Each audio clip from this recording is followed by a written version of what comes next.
అధ్యక్షుడిని. తెలంగాణ రాష్ట్ర వ్యాప్తంగా పీడిఎస్యు ఆధ్వర్యంలో ఈరోజు బెస్ట్ అవైలబుల్ స్కూల్ ఫీజుల మొత్తం కూడా తెలంగాణ రాష్ట్ర వ్యాప్తంగా 200 కోట్ల రూపాయలు పెండింగ్ లో ఉన్నాయి. ఈరోజు ఆ విద్యార్థులు చదవలేని నేపథ్యంలో ఉంది. ఆ యాజమాన్యాలు మొత్తం కూడా ప్రైవేట్ యాజమాన్యాలు కావడంతో విద్యార్థుల ఫీజులు వచ్చినప్పుడు మీరు తీసుకోండి, కానీ ఇప్పుడైతే మీరు కట్టాల్సిందే అని చెప్పి యాజమాన్యాలు ఒత్తిడి చేస్తున్నటువంటి పరిస్థితి ఉంది.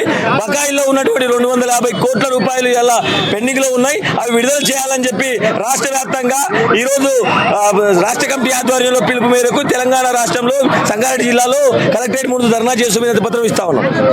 ప్రగతిశీల విద్యార్థి సంఘం పీడిఎస్యు ఆధ్వర్యంలో రాష్ట్ర వ్యాప్తంగా బెస్ట్ అవైలబుల్ స్కీమ్ కింద ప్రధానంగా ఎస్సీ ఎస్టీ బీసీ మైనారిటీ విద్యార్థులే ఈరోజు ఆ బెస్ట్ అవైలబుల్ స్కీమ్ కింద చదువుతూ ఉన్నారు. అలాంటి విద్యార్థులను విద్యకు దూరం చేయాలని చెప్పేసి ఈ రాష్ట్ర సర్కారు చూస్తూ ఉన్నది. కాంగ్రెస్ ప్రభుత్వం అధికారంలోకి రాకంటే ముందు మేనిఫెస్టోలో మేము సంవత్సరం ఫీజు రియంబర్స్మెంట్ బకాయిలను విడుదల చేస్తామని చెప్పి ఇప్పుడు ఆ చేతులను దులుపుకోవాలని చెప్పి చూస్తూ ఉన్నారు. ఇది కరెక్ట్ కాదు.